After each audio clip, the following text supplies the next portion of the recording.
പുതിയൊരു വീഡിയോയിലേക്ക് എല്ലാവർക്കും സ്വാഗതം. വരും ദിവസങ്ങളിലെ വാർത്തകൾക്കായി ഈ ചാനൽ സബ്സ്ക്രൈബ് ചെയ്യുക. പെൻഷൻ ഗുണഭോക്താക്കൾ കാത്തിരിക്കുന്ന സാമൂഹിക സുരക്ഷാ പെൻഷനിൽ 2 മാസത്തെ ധനസഹായം വിതരണം ആരംഭിക്കുന്നു.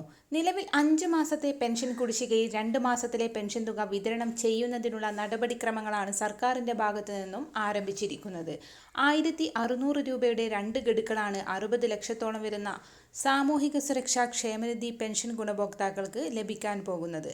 5 ഇനം സാമൂഹിക സുരക്ഷാ പെൻഷനുകളായ വിധവ, വാർദ്ധക്യ, ഭിന്നശേഷി പെൻഷനുകൾ, അവിവാഹിത പെൻഷനുകൾ, 16 ഇനം വരുന്ന ക്ഷേമനിധി ബോർഡ് വഴി പെൻഷൻ തുക കൈപ്പറ്റുന്ന പെൻഷൻ ഗുണഭോക്താക്കൾ എന്നിവർക്ക് ആനുകൂല്യങ്ങൾ എത്തിച്ചേരും. മുടക്കം വന്നിട്ടുള്ള സാമൂഹിക സുരക്ഷാ പെൻഷൻ പരമാവധി കൊടുത്തു തീർക്കുന്നതിനുള്ള ശ്രമമാണ് സർക്കാരിന്റെ ഭാഗത്തു നിന്നും ആരംഭിച്ചിരിക്കുന്നത്. പ്രത്യേകിച്ച് ബജറ്റിൽ ഏപ്രിൽ മാസം മുതൽ 1600 രൂപ വീതം കൃത്യമായി നൽകുമെന്ന് സർക്കാർ പ്രഖ്യാപിച്ചിരിക്കുന്നതാണ്.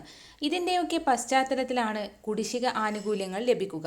നിലവിൽ വാർഷിക മസ്റ്ററിംഗ്, ലൈഫ് സർട്ടിഫിക്കറ്റ് സമർപ്പണം എന്നിവയെല്ലാം തന്നെ ഒഴിവാക്കിയിരിക്കുകയാണ്. 2023 പെൻഷൻ ഗുണഭോക്താക്കൾ ചെയ്ത മസ്റ്ററിംഗ് ആനുപാതികമാക്കിയിട്ടുള്ള പെൻഷൻ വിതരണമാണ് ഇപ്പോൾ നടന്നുകൊണ്ടിരിക്കുന്നത്. 2023 ഡിസംബർ 31 മസ്റ്ററിംഗ് പൂർത്തിയാക്കിയവരും നിർബന്ധിത സർട്ടിഫിക്കറ്റുകൾ സമർപ്പിച്ചിട്ടുള്ളവരുമായ ഗുണഭോക്താക്കൾക്ക് ഇനി ഒരു അറിയിപ്പ് ഉണ്ടാകുന്നതുവരെ ഇനി ഒന്നും സമർപ്പിക്കേണ്ടതില്ല.